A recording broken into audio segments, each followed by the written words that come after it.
It is, wow, like on a roller coaster of weather the past couple of days. Absolutely. This summer, I mean, especially this week, we've had really hot conditions. We had stormy conditions.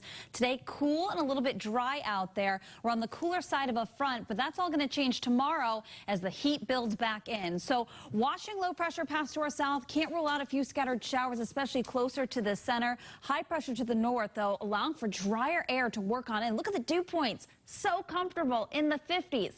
Then you head southwest, and you can see that sticky air mass will be heading our way with those dew points in the 70s. Hot, too, in the 80s, 90 to our southwest, but in Boston, 69 degrees with that onshore wind. We do have a few lower 70s out there, but it will be a much cooler day than recent. So with that wind out of the northeast, keeping us on the cool side, keeping the clouds locked in as well.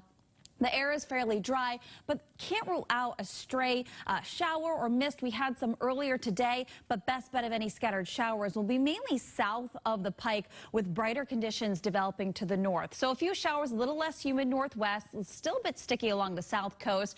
Temperatures either side of 70 degrees. I wanted to point out as this system pulls away, the risk of showers will begin to diminish as well. We'll hold on to some of the clouds overnight tonight. We fall back into the 60s, and come tomorrow, I expect the clouds to break apart. There may be a shower further west, but most of us will really just notice the big change in temperatures as we'll be climbing back into the upper 80s, even lower 90s, cooler with that onshore wind along the south coast, Cape and Islands. But it could be the start of a potential heat wave. 3 days of 90-degree heat or higher. That means a heat wave, and we'll be nearing record highs possible by the weekend. So we'll climb into the lower 90s tomorrow. I don't think we'll hit that record of 99 in Boston, but by Saturday, the record of 99 could be challenged. And as for Sunday, we'll have to watch because it's still going to be very, very hot with temperatures in the upper 90s. As for the dew points, they're going to remain in the 70s, so that means it's going to feel like, no matter what, by Saturday,